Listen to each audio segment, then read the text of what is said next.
aujourd'hui je voulais faire un peu une vidéo sur le surpoids, sur quels conseils je pourrais donner aux personnes qui sont en surpoids, qui souffrent peut-être d'obésité, peut-être pas non plus dans ces extrêmes-là, mais qui ont du fat à perdre. Je me suis dit clairement, j'ai pas fait de vidéo sur cette chaîne parlant de ça, parce que tout simplement je me disais, bon moi, j'ai pas subi ce problème, j'ai pas vécu ce problème. Donc peut-être que justement, je suis pas la meilleure personne, la mieux placée pour parler de ça. Cependant, il y a il y a quelques réflexions que j'ai et que je me suis posée, c'est par rapport à qu'est-ce que je ferais si j'avais été en surpoids. Quelles sont les pistes, quelles sont les solutions que j'aurais recherchées pour perdre du gras. Donc il y a quand même pas mal de pistes, pas mal on va dire, de pistes de réflexion sur lesquelles je me penche, tu vois, sur lesquelles je réfléchis beaucoup. Donc je voulais te les partager dans cette vidéo, on sait jamais, ça peut peut-être en aider plus d'un. Même si c'est que théorique, même si c'est pas du vécu, il se peut quand même qu'il n'y ait pas que des conneries dans ce que je vais te raconter aujourd'hui.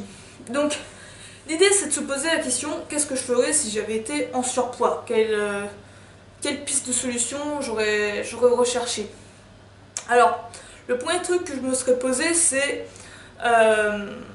pourquoi? Comment en suis-je arrivé là? Pourquoi? Quelle est la cause en fait de mon surpoids? Pourquoi je suis devenue un gros? Tu vois, en gros, c'est ça la première question, la première piste sur laquelle je me pencherai.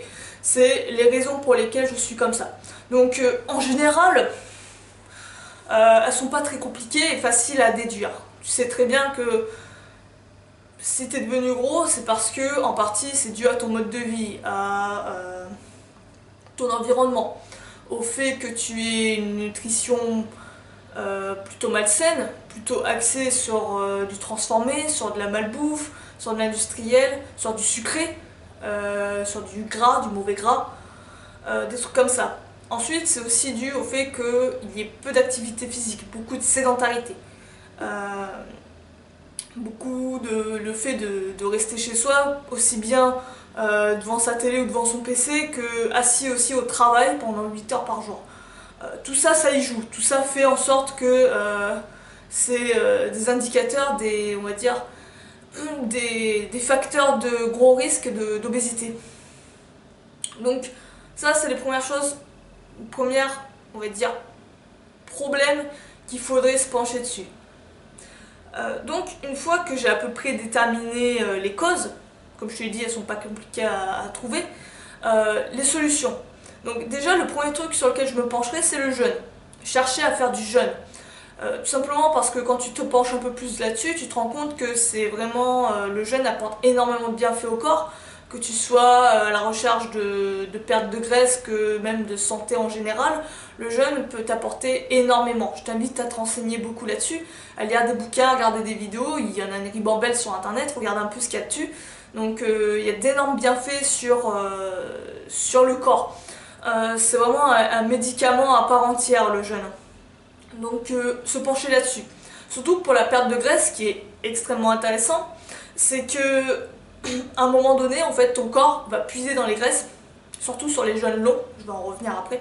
Sur les jeûnes longs, à un moment donné, à un stade, ton corps va puiser dans ses stocks. En jeûnant, tu vas réapprendre à ton corps à se nourrir via ses stocks. Notre mode de vie moderne a fait qu'on consomme, on fait que stocker, et on stocke pas forcément de la bonne graisse aussi en tant que telle, c'est en passant une petite parenthèse, mais on fait que stocker. Et notre corps a complètement oublié que ces stocks, faut les réutiliser, faut les réemployer. Du coup, on fait que stocker et on fait en fait, grossir comme une bonbonne, hein, littéralement. Et on n'utilise jamais cette énergie, ce stock d'énergie qui est en nous. Donc le jeûne réapprend ça, réapprend en fait à imiter de manière artificielle des périodes de disette qui peut arriver dans la vie, on va dire, non industrielle peut-être, je sais pas comment appeler ça, mais c'est des moments qui pouvaient arriver avant, et le fait de jeûner, le fait de réapprendre à repuiser dans son stock, ça réactive ces vieux schémas en fait. Donc ça c'est intéressant, ça te réapprend à tout simplement maigrir sans sans effort en guillemets si je puis dire. Donc ça c'est une piste très intéressante. Ce que je ferai pour le jeûne au début, c'est pas commencer un jeûne tu vois de une semaine tout de suite.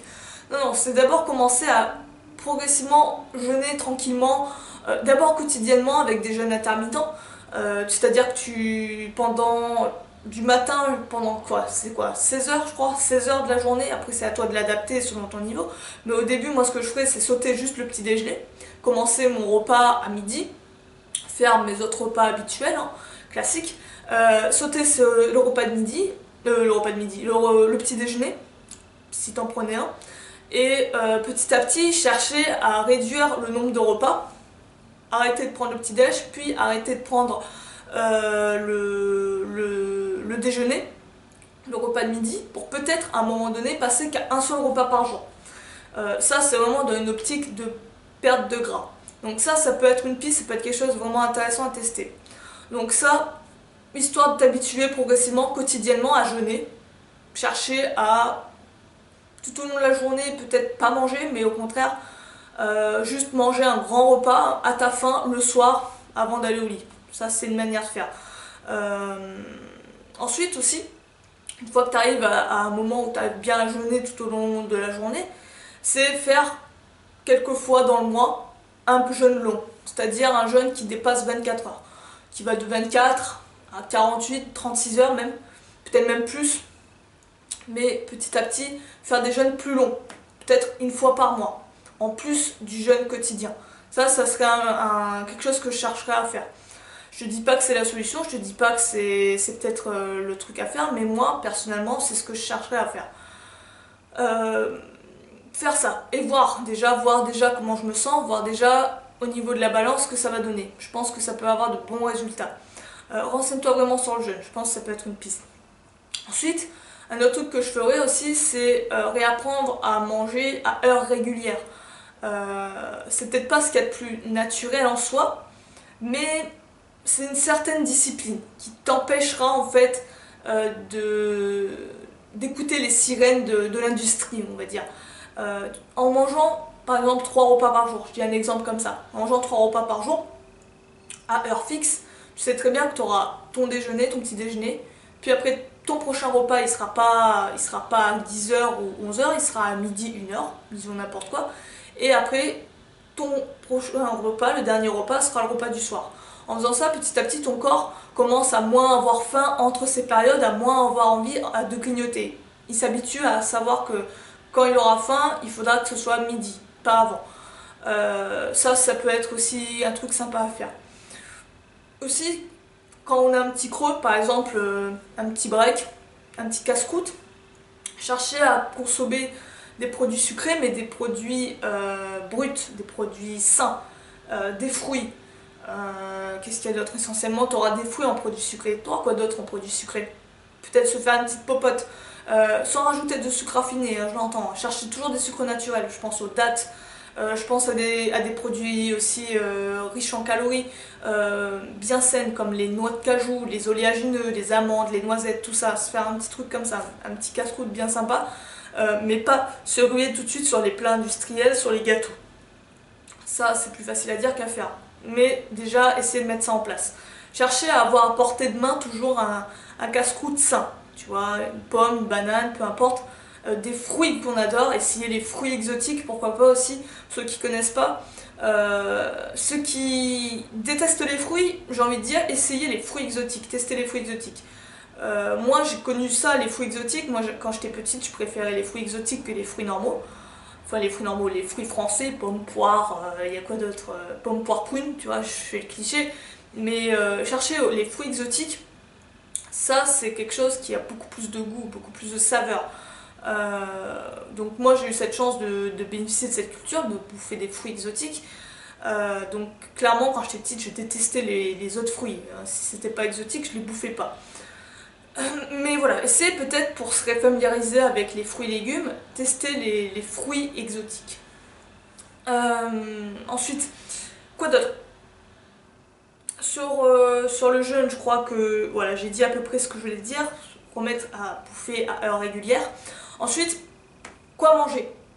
Donc déjà, bien sûr, on va dire, le nerf de la guerre, c'est le style d'alimentation.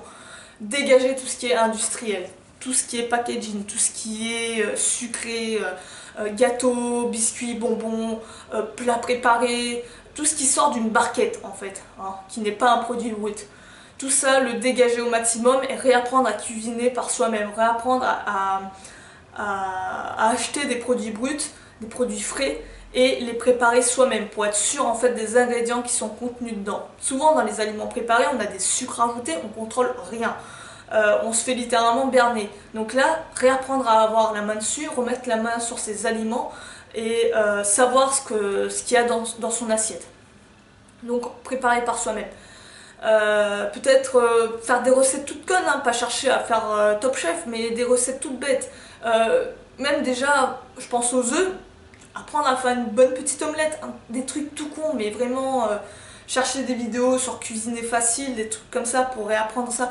Cuisiner rapide aussi, souvent il y a cette idée que cuisiner met des heures, alors que non, pas forcément. Si on s'organise bien et si on choisit certaines recettes, on verra que ça prend pas tant de temps que ça. Peut-être manger cru aussi, choisir une alimentation peut-être plus crue. Pas exclusivement, hein, je te dis pas de devenir crudivore, mais pour gagner du temps. Dans cet aspect de gagner du temps, pourquoi pas chercher des recettes avec de la bouffe crue. Je sais pas, même pourquoi pas carrément de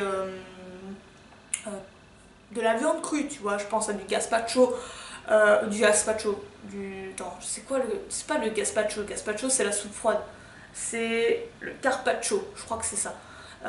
Tu vois, du tartare, des trucs comme ça. Voilà, bouffer cru, du saumon cru, tu vois, comme pour les sushis. Mais voilà, histoire de gagner du temps. Pour ceux qui vont sortir l'argument, mais j'ai pas le temps, tu vois, ça c'est pour eux. Ensuite,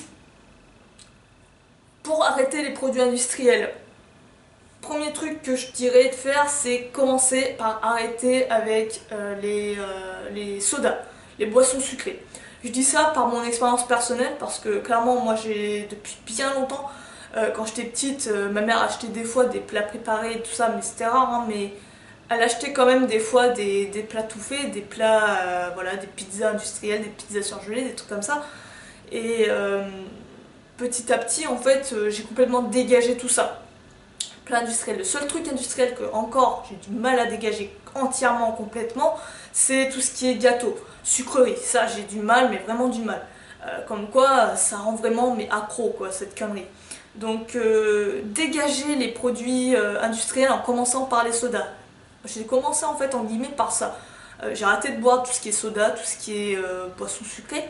Et je trouve que c'est pas mal pour débuter. C'est plus facile avec les boissons. Y aller petit à petit, peut-être les boissons, après les plats préparés. En général, les plats préparés, on est moins accro que les produits sucrés, que les gâteaux, les trucs comme ça, tu vois. En général, t'es pas accro de ta blanquette de veau Marie, tu vois, en général. Donc, commencer à dégager le soda, puis les plats préparés, et petit à petit s'attaquer comme ça.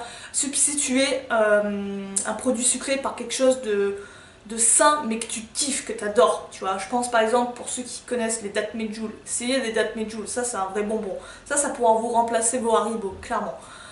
Essayez les dattes Medjool, et je précise bien sur le Medjool, hein, pas les classiques dattes, c'est les Deglénour il me semble, essayez vraiment les Medjool. Ensuite, quoi d'autre? Au niveau de l'alimentation, réformer tout, y aller progressivement, mais chercher à réformer pour revenir à une alimentation brute, à revenir à cuisiner par soi-même. Dernier point, sur lequel, oui, avant-dernier point, bien sûr, le plus important, c'est l'activité physique. Enfin, pas le plus important, ils sont équitables en termes de valeur, je dirais, avec l'alimentation. Activité physique. Le problème, en fait, quand tu arrives à un surpoids, c'est que en termes de calories, là, encore, cette théorie est peut-être à débunker, je sais pas, mais la théorie pour l'instant sur laquelle on se base, c'est que tes calories rentrantes, celles que tu consommes, sont bien supérieures aux calories dépensées, celles dont tu as besoin pour te bouger en fait. Donc le fait que tu sois tellement sédentaire, tu utilises très peu de calories, mais par contre les calories que tu rentres, elles sont bien costauds, donc tu te fais énormément de stock. Et ce stock, tu l'utilises jamais, donc tu fais toujours que stocker, stocker, stocker, stocker. Là, l'idée, en fait, c'est de revenir à un état d'équilibre où tu vas soit diminuer ton nombre de calories rentrantes, ou soit, ou les deux, hein, et en même temps, ou, comme tu veux, teste les deux, le mieux c'est de faire les deux, augmenter ta dépense calorique, augmenter ton activité physique, en faisant du sport, en te bougeant, en allant marcher, en abandonnant la voiture, des trucs comme ça. Il faut réapprendre à devenir actif et non plus sédentaire. Donc, là encore, plus facile à dire qu'à faire. Essayez dans la vie de tous les jours d'abandonner la voiture pour aller se déplacer, pour aller faire des courses, essayer d'y aller à pied, pour aller au travail si c'est pas des kilomètres, y aller à pattes, ou à vélo, tout de suite. Voilà. Mais cherchez à se bouger, cherchez à pas être tout le temps chez soi, à être scotché sur son canapé ou sur sa chaise devant son PC ou sa télé. Voilà, cherchez à rebouger, cherchez à faire de l'activité physique comme la muscu. Donc la chaîne, là, clairement, elle est pour ça. Mais il n'y a pas que ça.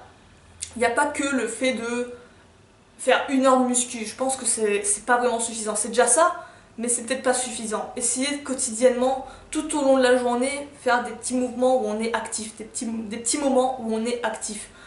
Tu auras peut-être de bien meilleurs résultats que juste faire 1 heure de muscu 3 fois par semaine et le reste du temps rester un putain de sédentaire. Voilà, ça c'est ma conviction. Peut-être aussi travailler plus sur du cardio, là encore faut voir. Peut-être travailler en circuit. Des trucs à haute intensité, je pense au HIIT. 30 secondes d'effort intense, 15 secondes de repos. Tabata, pareil, 20 secondes d'effort intense, 10 secondes de repos. Voilà, cherchez de l'intensité, cherchez vraiment à brûler de la calorie. Ensuite, ça c'est le deuxième point. Le dernier point, c'est, je pense que pas beaucoup de monde y pense et en parle, c'est le mental. Chercher la raison pour laquelle je suis devenue gros. Ça a laissé aller. Est-ce que c'est de la négligence de ma part? Qu'est-ce qui fait en fait que je suis accro à de la bouffe comme ça en guillemets, que je peux pas m'arrêter de bouffer, que je suis obligée d'avoir toujours quelque chose sous la main à mettre dans la bouche, à grignoter. Peut-être que ça montre une lacune dans la vie, je sais pas, un manque d'épanouissement, quelque chose qui... c'est pour compléter un vide. Se poser ces questions. Ça, c'est plus de l'introspection et, on va dire, faire le bilan de sa vie. Peut-être, pourquoi suis-je venue à ça? Est-ce qu'il y a un manque? Est-ce que je ne fais pas ce que je ne devrais faire dans ma vie? Est-ce que... Voilà. C'est souvent les gens qui souffrent ont tendance à avoir des gestes que j'appelle un peu auto-suicide presque. Ils se remettent à fumer quand ils ont mal, quand ils sont pas bien. Ils se remettent à faire quelque chose qui est néfaste pour leur corps, mais ils le savent au fond d'eux, mais juste pour ce petit plaisir de quelques minutes. Mais sur le long terme, tu te rends compte que ce petit plaisir de quelques minutes, en fait, il te culpabilise et te rend malade. Et tu peux pas t'arrêter. Tu sais que ça te fait pas de bien, mais tu es obligé d'y aller, tu veux absolument ta dose de shoot en fait. C'est un peu comme un drogué. Et peut-être chercher la cause, chercher comment accomplir des choses qui nous tiennent vraiment à cœur dans notre vie, ferait en sorte que, imagine ta vie elle est tellement éclatante, ta vie elle est exaltante, tu t'éclates, je sais pas, tu fais tout ce que tu as envie de faire, tous tes rêves tu les réalises, tu es en train de les réaliser. Est-ce que tu crois pas que tu serais 1000 fois mieux? Est-ce que tu crois pas que le petit plaisir que te donne une barre de chocolat serait complètement dérisoire par rapport au bonheur que tu vivrais quotidiennement? Tu vois, c'est ça à mon avis, c'est un équilibre entre les deux. Petit plaisir pour combler le manque de vie dans ton quotidien. Peut-être ça. Voilà. Donc j'espère que ça t'aura aidé, c'est en tout cas ma vision des choses. Je te le dis encore, c'est de la théorie, ça se trouve, voilà, je pense que je dis pas non plus que de la merde, mais c'est qu'une théorie à tester, teste-le, vois, tu peux tester une piste, tu peux en tester plusieurs, tu peux commencer par une puis augmenter petit à petit, mais voilà, voir, mettre en place des choses, tester, t'en renseigner, renseigne-toi sur le jeûne, essaie de voir aussi pour commencer à mettre une habitude d'être plus active dans ta vie et surtout à peut-être réformer également ta vie, voir comment faire pour être beaucoup plus en harmonie avec ce que tu veux au fond de toi et ne plus subir en fait ta vie. Donc sur ce, moi je vais te laisser là-dessus. Je te dis à la prochaine, dis-moi en commentaire, tu fais des suggestions, si tu as des questions et tout, tu me le dis. Pareil, si tu as des thèmes de vidéos, des trucs comme ça, dis-le moi, ça me permet en même temps de voir ce qui peut intéresser un peu l'audimat. Et moi je vais te laisser là-dessus, je te dis à la prochaine, prends soin de toi, à plus.